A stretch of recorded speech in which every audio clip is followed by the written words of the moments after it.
ونستعينه ونستغفره ونؤمن به ونتوكل عليه ونعوذ بالله من شرور أنفسنا ومن سيئات أعمالنا من يهده الله فلا مضل له ومن يضلله فلا هادي له ونشهد أن لا إله إلا الله وحده لا شريك له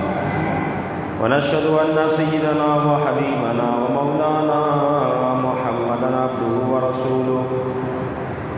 أما بعد فأعوذ بالله من الشيطان الرجيم بسم الله الرحمن الرحيم الذين يأكلون الربا لا يقومون إلا كما يقوم الذي يتخبطه الشيطان من المس صدق الله العلي العظيم وصدق رسوله النبي الكريم الأمين لعن رسول الله صلى الله تعالى عليه وسلم آكل الربا وموكله وكاتبه وشاهديه وقال هم سواء أو كما قال النبي صلى الله تعالى عليه وسلم إن الله وملائكته يصلون على النبي يا أيها الذين آمنوا صلوا عليه وسلموا تسليما اللهم صل على سيدنا مولانا محمد عدد ما في علم الله صلاة دائمة بدوام ملك الله مولاي صل وسلم دائما ابدا على حبيبك خير الخلق كلهم يا ربي بالمصطفى بلغ مقاصدنا واغفر لنا ما مضى يا واسع الكرم اللہ جل جلالہ واتم برہانہ وعظم شانہ کی حمد و ثنا سرکار فخر کائنات قائد المرسلین خاتم النبیین احمد مصطفیٰ جناب محمد مصطفیٰ صلی اللہ تعالی علیہ وسلم کی بارگاہ میں ہدیۃً تحفۃً محبتاً اخلاصاً درود و سلام کا نذرانہ پیش کرنے کے بعد اس رب ذوالجلال کی دیوی توفیق سے الحمدللہ جمعۃ المبارک کا یہ مقدس دن ہم دیکھ رہے ہیں اور اس مقدس دن کی برکتوں کو حاصل کرنے کے لیے ہم یہاں پر جمع ہیں۔ اللہ رب العزت ہم سب کی حاضری کو اپنی بارگاہ میں قبول فرمائے اور جو واعظ و نصیحت اور بیان ہو اسے یاد رکھتے ہوئے عمل کرتے ہوئے دوسروں تک پہنچانے کی توفیق عطا فرمائے۔ آج کا ہمارا موضوع سود کی تباہ کاریاں۔ یقیناً یہ ایک اتنا وسیع موضوع ہے اور آج بے شمار مسلمان اس سود کی لعنت میں گرفتار ہیں۔ حالانکہ قرآن مجید میں بھی سود خور کے حوالے سے سخت حکم موجود ہے۔ بے شمار حدیثوں کے اندر بھی سود خور کے بارے میں وعید عذابات کا ذکر موجود ہے۔ اس کے باوجود بھی آج یہ کام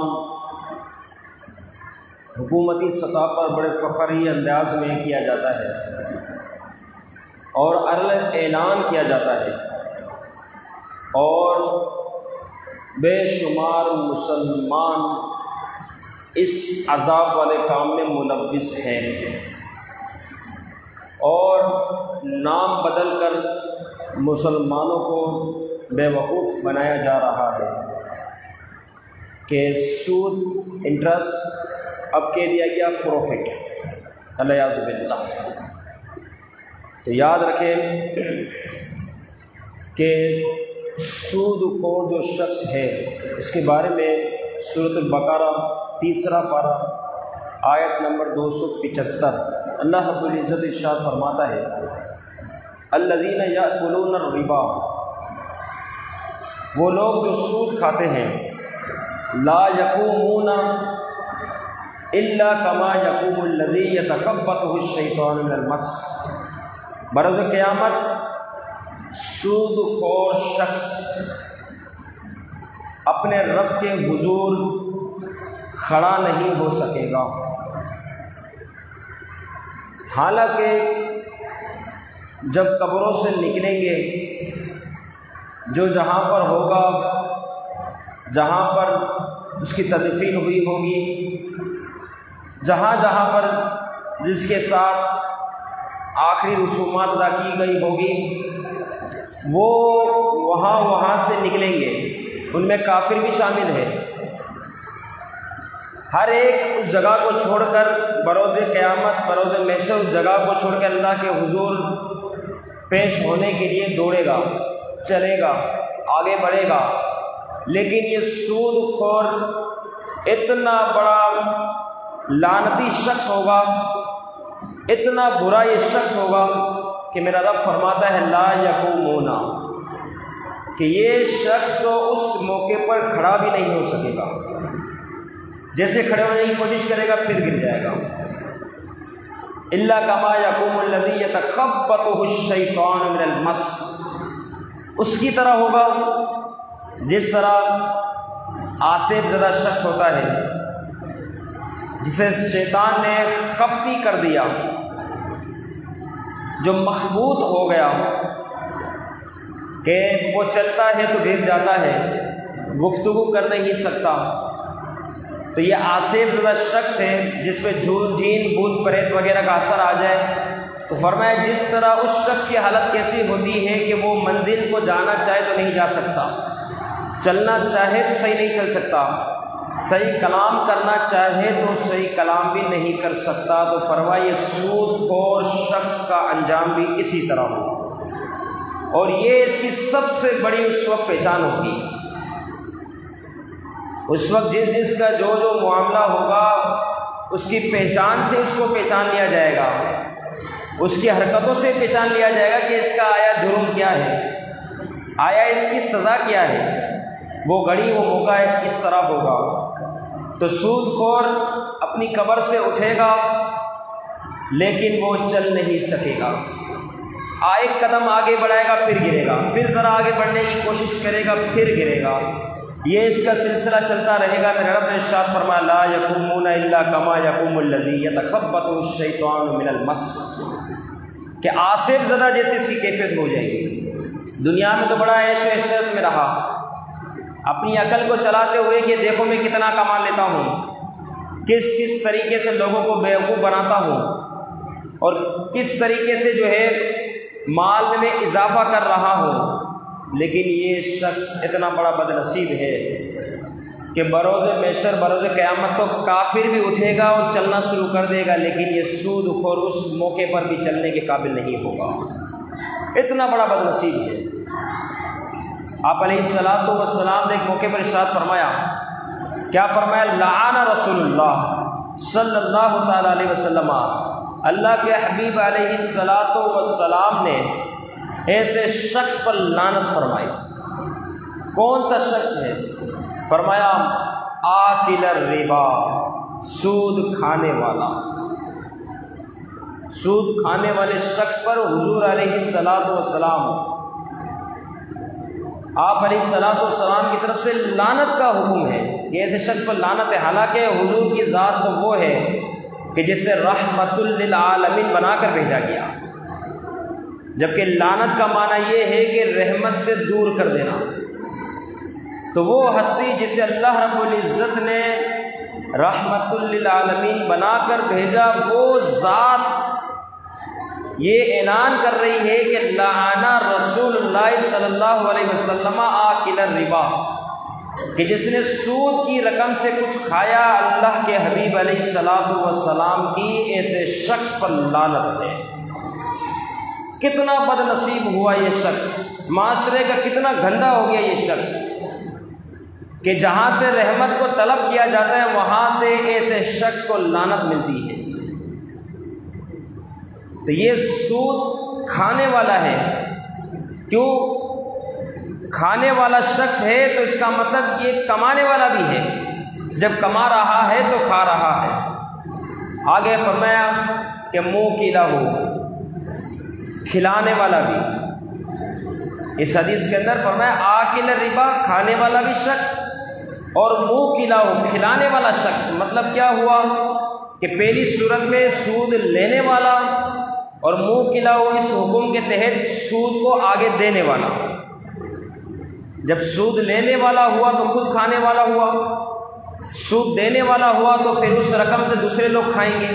تو وہ منہ کیلا ہو کے حکم میں شامل ہو جائیں گے۔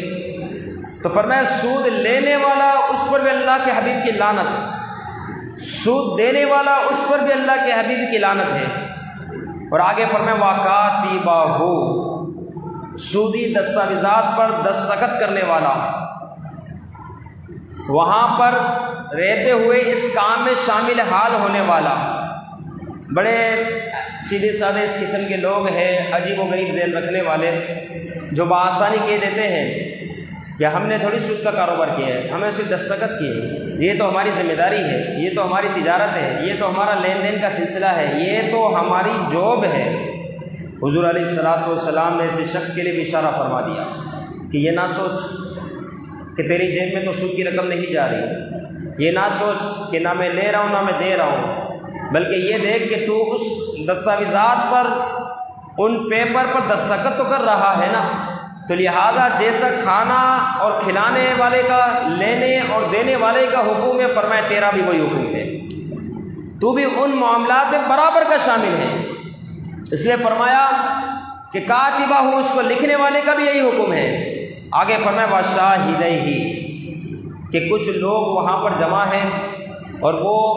گواہی دے رہے ہیں کہ ہاں ان کے مابین اس طریقے سے تجارت، لین دین وغیرہ کا سلسلہ ہوا ہے۔ تو فرمایا یہ گواہی دینے والے جو گواہی دیتے ہوئے یہ سوچتے ہیں کہ نہ ہمیں کچھ ملنا نہ ہمیں کچھ دینا، نہ ہمیں قلم چلانی، ہمیں تو صرف ہاں اور نہ کے بارے میں بتانا ہے، تو ہمارا تو کوئی مسئلہ ہی نہیں ہے۔ آپ علیہ الصلوۃ والسلام نے اس شخص کے بارے میں بھی فرمایا کہ ایسے شخص پر بھی لعنت ہے۔ اب اس حدیث کے اندر، یہ مسلم شریف کے اندر حدیث مبارکہ موجود ہے، ان میں 4 لوگوں کو گنوایا گیا: آکل الربا، سود کھانے والا، وموکلہ ہو، سود کھلانے والا، وکاتبہ ہو، سودی دستاویزات لکھنے والا یا دستخط کرنے والا، وشاہدیہ، اور اس پر گواہی دینے والا، 4 لوگ۔ آگے حضور علیہ الصلوۃ والسلام نے فرمایا قال ہم سواء، فرمایا سارے برابر ہیں، سارے برابر ہیں۔ کس چیز میں؟ اس گناہ میں اور اللہ کے حبیب علیہ الصلوۃ والسلام کی لعنت کے مستحق ہونے میں۔ ان 4 پر لعنت پڑے گی۔ ان 4 میں سے کوئی شخص یہ نہیں کہہ سکتا ہمیں تو کچھ دیا ہی نہیں گیا، پھر لعنت کیسی؟ فرمایا جو وہاں پر حاضر رہا اس پر بھی لعنت ہے، جس نے دستخط کیا اس پہ بھی لعنت ہے۔ اتنا بڑا معاشرے کا جرم ہے، اتنا بڑا کہ اللہ کے حبیب نے ایسے شخص پر لعنت دے دی۔ اب دیکھیں، ایک ہے تجارت کیا شے ہے؟ مبادلۃ المال بالمال بالتراضی بطریق التجارہ، جیسے فقہاء کرام نے اس کی تعریف لکھی کہ مال کا مال کے عوض تبادلہ کرنا رضامندی کے ساتھ تاجروں کے طریقے پر۔ یہ تعریف ہے بے و شراء کی، خرید و فروخت کی، کہ ایسی تجارت ہو جس میں مال کے بدلے مال، جیسے میں نے کوئی رقم دی، مجھے کوئی سامان مل گیا، تو مال کے بدلے مال، میرے لیے رقم دینا مال ہے، وہاں سے کسی سامان کا ملنا اس دکاندار کے لیے مال ہے۔ تو مال کا مال کے عوض تبادلہ کرنا رضامندی کے ساتھ ہو، وہ بھی راضی ہے میں بھی راضی ہوں، بطریق التجارہ، تجارت کے طریقہ بھی پر ہو، اپنے آپس کی بنائی ہوئی شرائط نہ ہو، تجارت کے طریقے پر۔ تو ایسی چیز جو ہے یہ بے و شرا ہے۔ اب سود کیا ہے؟ فرمایا سود یہ ہے کہ جس میں زیادتی تو ہو رہی ہے، مال بڑھ رہا ہے مگر بغیر عوض کے، اس کا عوض کچھ نہیں۔ اور آسان سمجھ لیں کہ یہاں مال جا رہا ہے، مال آ رہا ہے، مال کے بدلے مال ہے، جبکہ سود کے اندر زیادتی، پروفٹ، بچت یہ بغیر عوض کے ہوتا ہے، بغیر عوض، اس کا عوض کچھ نہیں۔ مثال کے طور پہ میری طرف سے کچھ جا رہا ہے تو یہاں سے جیسے وہاں پہنچ رہا ہے، اب جو یہاں سے وہاں رقم پہنچی نا اس میں مجھے اضافی کر کے دیا جائے گا، اب عوض تو کوئی چیز نہیں، جبکہ اضافہ پایا جا رہا ہے۔ اب دیکھیں یہاں سے میں نے کوئی چیز دی، مثال کے طور پہ 100 روپے دیے، اب وہاں سے مجھے کچھ نہیں مل رہا اس کے عوض، بلکہ مجھے میں 100 روپے ہی ملیں گے لیکن کچھ اضافی کر کے مل جائیں گے، 110 مل جائیں گے، 120 مل جائیں گے۔ اب یہ اضافی جو چیز وصول کی جا رہی ہے 100 روپے کے اوپر، یہ کیا چیز ہے؟ اس کا عوض کیا ہے؟ اس کا بدل کیا ہے؟ کچھ نہیں۔ تو یہ جو اضافہ، یہ جو پروفٹ آج کے اصطلاح میں سے کہا جاتا ہے، یہی سود ہے، جس کا عوض نہ ہو لیکن زیادتی پائی جائے، اضافہ پایا جائے۔ تو جو حضرات ان اعمال میں ملوث ہے، اس قسم کے معاملات کرتے ہیں، بڑے افسوس کے ساتھ کہنا پڑتا ہے، بہت زیادہ افسوس کے ساتھ، آج مسلمانوں کی بہت بڑی تعداد ایسی ہے جنہوں نے بینکوں کے اندر سیونگ اکاؤنٹ کھلائے ہوئے ہیں، ایک کرنٹ اکاؤنٹ، کہ آپ کو جانا ہے اپنی رقم لانا ہے، آپ کی رقم میں ایک پئی کا اضافہ نہیں ہونا، آپ کی رقم آپ کے حوالے کی جائے گی، اور ایک ہے سیونگ اکاؤنٹ۔ اب وہ کیا ہوتا ہے کہ اس کے اندر فیصد پہلے طے کر لی جاتی ہے کہ آپ 10 لاکھ لگائیں گے، 15 لاکھ رکھوائیں گے ہمارے پاس تو ہر مہینے اتنے پرسنٹیج کے آپ کو اضافہ دیا جائے گا۔ اب جس کے پاس زیادہ رقم، اس سے زیادہ رقم بینک میں جمع کروائی ہوئی ہے، الیاذ باللہ، اب اس کی رقم کے عوض پرسنٹیج کے مطابق اس کو ہر مہینے اتنا پروفٹ دیا جاتا ہے، اور اس میں ساتھ یہ بھی شرائط ہوتی ہے کہ اتنے سالوں تک آپ اس رقم کو نہیں نکلوائیں گے، اضافہ ہوتا رہے گا، اضافہ اگرچہ آپ نکلوا لیں، اصل رقم کو رأس المال جسے اصل رقم کہا جائے اسے آپ کو نکالنے کی ضرورت پیش نہیں آنی چاہیے۔ اس شرط پر 10 سال، 20 سال، 50 سال کا معاہدہ ہو گیا، اب جتنا بڑا معاہدہ ہوگا اب وہ رقم آپ کی بطور امانت بینک میں جمع ہے، لیکن یہاں سے تو بطور امانت جمع ہے، اب وہاں پر آپ کے جو فیصد مقرر ہوا ہے اس کے مطابق اس میں اضافہ ہوتا رہے گا، ہر مہینے رقم بڑھتی رہے گی، آپ کو میسج آتا رہے گا کہ یہ اس مہینے جو ہے پرسنٹیج کے مطابق آپ کو 50,000 مل گئے، آپ کو 20,000 مل گئے، الیاذ باللہ ثم الیاذ باللہ۔ آپ دیکھیں یہاں عوض نہیں ہے کچھ بھی، یا مال تو ہے لیکن عوض نہیں، بلکہ اضافہ آپ کو دیا جا رہا ہے، آپ کو رقم بڑھوتری کی صورت میں دی جا رہی ہے، جبکہ نہ محنت ہے، نہ کام ہے، نہ کاج ہے، کوئی شے نہیں۔ تو یہ جو اضافہ ہے نا، یہ سود ہے، اور ایسا شخص وہی بد نصیب ہے جس کے بارے میں مسلم شریف کی روایت آپ نے سماعت کی کہ حضور علیہ الصلوۃ والسلام نے ایسے لوگوں پر لعنت فرمائی ہے، لعنت، کیونکہ یہ معاشرے کے اتنے شریر لوگ ہیں، اتنے گندے لوگ ہیں کہ اس عمل کی وجہ سے یہ لوگ تجارت سے دور ہو گئے، اور ملک اس وقت خراب ہوتا ہے جب لوگ تجارت کرنا چھوڑ دیں، جب لوگ تجارت سے پیچھے ہٹ جائیں گے، تجارت میں کمی واقع ہوگی، جب تجارت میں کمی واقع ہوگی تو ملک خسارے میں آئے گا۔ تو یہ ایسے لوگ ہیں جو تجارت نہیں کرتے کہ کون محنت کرے، کون مشقت سنبھالے، کون یہاں وہاں بھاگ دوڑ آنا جانا سارا سلسلہ پالے، تو لہٰذا ایک بڑی رقم ہے جو اس طریقے سے بینکوں میں جمع کروا دی جائے، پھر اس سے پرسنٹیج کے عوض جو ہے ہر مہینے نفع اٹھایا جائے اور کھاتے رہو، زندگی گزارو۔ ان کو یہ نہیں پتہ کہ دنیاوی زندگی بڑی مختصر ہے، بہت مختصر ہے، یہ تو ویسے ہی گزر جائے گی، امیروں کی بھی گزر رہی ہے، غریبوں کی بھی گزر رہی ہے، لیکن یہ اگر اس طرح گزاری کہ آنکھ بند ہوتے ہی جیسے آنکھ بند ہوئی اللہ کا عذاب سامنے آ گیا تو کتنا برا حال ہو جائے گا۔ ہماری اپنی ذاتی کیفیت ایسی ہے کہ ہم مچھر کا ڈنک برداشت نہیں کر سکتے، چیونٹی کاٹ جائے تو چیخ نکل جاتی ہے، ہم تو ان چھوٹے موٹے کیڑے مکوڑوں کو برداشت نہیں کر سکتے۔ تو آپ سوچیں اس بارے میں کہ جو شخص سودی کاروبار کرتا ہے، لین دین کرتا ہے، تو وہ قبر میں جا کے اس کا عذاب کیسے برداشت کرے گا؟ اور وہ عذاب جس کے بارے میں اللہ کے حبیب نے فرمایا کہ ایسے شخص پر تو لعنت برس دی گئی، ایسا شخص تو صبح و شام لعنت میں ہے۔ تو ایسے سخت عذاب ہو کہ جس کے اوپر دنیا میں لعنت برس جائے تو اس کی قبر میں عذاب کا عالم کیا ہوگا، وہ عذاب کتنا سخت ہوگا۔ تو یہ ایک تو وہ شخص جس نے سودی لین دین کی، سب سے پہلی برائی اس کے سر پر یہ آئی کہ وہ اس نے کیا کیا کہ تجارت سے اپنے آپ کو بچانا شروع کیا کہ بیٹھے بیٹھے مجھے رقم مل جائے۔ یہ شیطانی بہت بڑی چال تھی جس میں وہ آ گیا، کیونکہ جب سب سے پہلا سکہ دنیا میں رائج ہوا تو اس کے بارے میں آتا ہے کہ اس سکے کو شیطان نے جو ہے بوسہ دیا اور پھر اسے اپنی آنکھوں سے لگایا، پھر اپنی ناف پہ رکھ دیا، اور اس کے بعد ابلیس کہتا ہے کہ یہی وہ ہے جس کے ذریعے میں ابن آدم کو راہ سے ہٹاؤں گا اور انہیں اپنی طرف مائل کروں گا، اور یہی وہ سکہ ہے، یہی وہ روپیہ پیسہ ہے جس کی وجہ سے انہیں سرکش بناؤں گا، جس کی وجہ سے انہیں کفر تک پہنچا دوں گا، اور لوگ اس کی محبت میں میری اطاعت و فرما برداری کریں گے۔ یہ ابلیس کا اپنا کہنا ہے کہ لوگ اس کی اطاعت میں میری فرما برداری کریں گے۔ آج آپ دیکھیں کس قدر لوگوں کو سود کے حوالے سے ڈرایا جاتا ہے، لیکن اس کے باوجود بھی لوگ ایک قدم پیچھے ہٹنا پسند نہیں کرتے، کیونکہ وہ لعنت اس قدر ان پہ برس رہی ہے، وہ لعنت کی اس قدر مستحق ہو رہے ہیں کہ صبح و شام اس لعنت میں پڑے ہیں، لہٰذا اب انہیں اس لعنت سے نکلنا بھی گوارا نہیں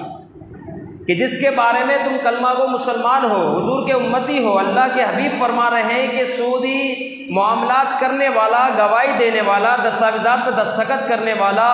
کھانے والا، کھلانے والا، لینے والا، دینے والا، مہمان جس گھر میں جاتا ہے اگر اس گھر میں سودی معاملات ہے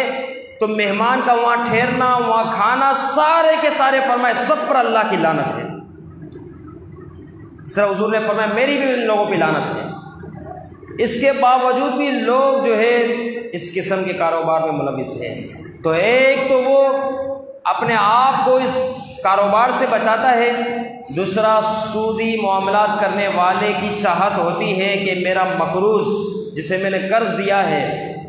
وہ دن بہ دن کمزور سے کمزور ہوتا چلا جائے، کہ جب وہ کمزور ہوگا تو مجھے فائدہ ہوگا۔ یعنی درندگی والی جو صفت ہوتی ہے، جس طرح درندوں کا کام ہوتا ہے، تو یہ درندوں والی صفت اس شخص کے دل میں پیدا ہو جاتی ہے، سود کھا کھا کر۔ یہ بے رحمی والی صفت اس کے اندر پیوست ہو جاتی ہے کہ اب اس کی چاہت ہوتی ہے جس کو قرض دیا وہ وقت پر ادا نہ کرے تو میں اور پرسنٹیج کو بڑھا دوں، میں اور زیادہ رقم لینے والا بن جاؤں، کیونکہ وہ اس لعنت والے سلسلے میں مزید بڑھتا ہی جا